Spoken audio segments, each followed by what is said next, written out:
భూమ్యంతంలో వరకు నలుదిక్కులా మీరు నాకు సాక్షులై ఉంటారని చెప్పాడు. మరి మనమందరము మరి సాక్షి విధానంగా ఉండేటట్టు మరి మనం ఉందామా? మనమందరం ఆలోచించుకోవాలి. మనం ఎక్కడో పని చేయవలసిన అవసరం లేదు.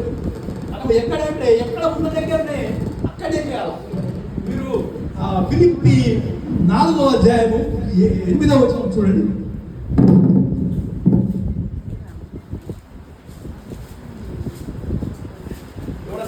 ఫిలిప్పీ 4:8 అధ్యాయం. సహోదరులారా, ఏ యోగ్యతను వెంబైనను ఉండినెడల ఏవి సత్యమైనవో, ఏవి మాన్యమైనవో, ఏవి సత్యమైనవో, ఏవి మాన్యమైనవో, ఏవి మాన్యమైనవో, ఏవి న్యాయమైనవో, ఏవి న్యాయమైనవో, ఏవి పవిత్రమైనవో, ఏవి పవిత్రమైనవో, ఏవి రమ్యమైనవో, ఏవి రమ్యమైనవో, ఏవి ఖ్యాతి గలవో, వాటి మీద ధ్యానం ఉంచుకొనుడి. మరి పౌలు గారు చెప్తున్నాడు. ఇది ఎక్కడి నుండి రాస్తున్నాడు? ఆయన జైల్లో ఉండి రాస్తున్నాడు. ఆ జైల్లో శిక్షణ అనుభవించకూడదు. దేవుని యొక్క రాజ్యము వ్యాప్తి ఆయన చెప్తున్నాడు.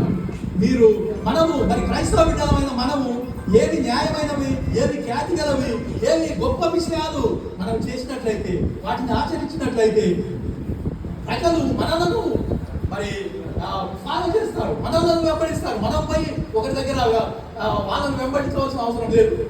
మనమందరం ఒకసారి అనుకుంటాం, ఒక మినిస్టర్ మన చర్చకు వచ్చినట్టు, మా మినిస్టర్ మా చర్చకు వచ్చిండు, మేము మా చర్చ గొప్పతనం వచ్చేసి అనుకుంటాం. కానీ వాళ్ళు మనల్ని బ్రతిలాడే స్థితికి రావాలా? మన గురించి వాళ్ళు చెప్పేటట్టు ఉండాలా? అలాంటి పాస్టర్ దగ్గర నేను పోయినప్పుడు నాకు ఆశీర్వాదాలు వచ్చినాయి.